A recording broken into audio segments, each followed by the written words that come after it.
the new HyperLights are super freaking bright. I want to have the option to dim them because I'd prefer to not walk in here every day with a migraine after staring at the lights. So out of the box, they don't have a dimmer switch on them.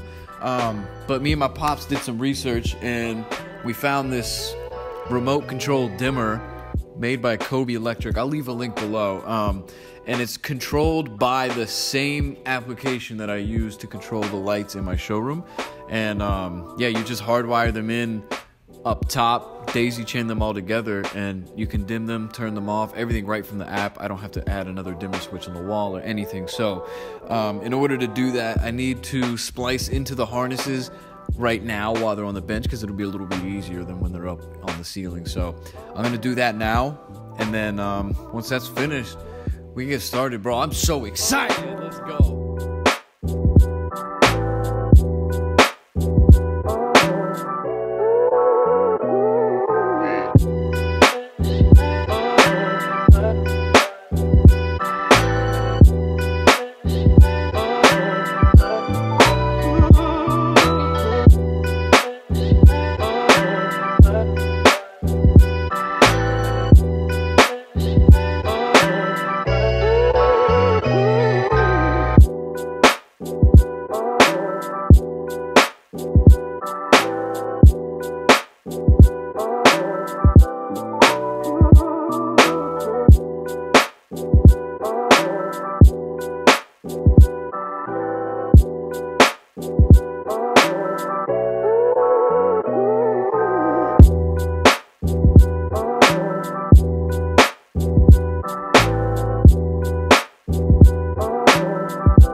breathe.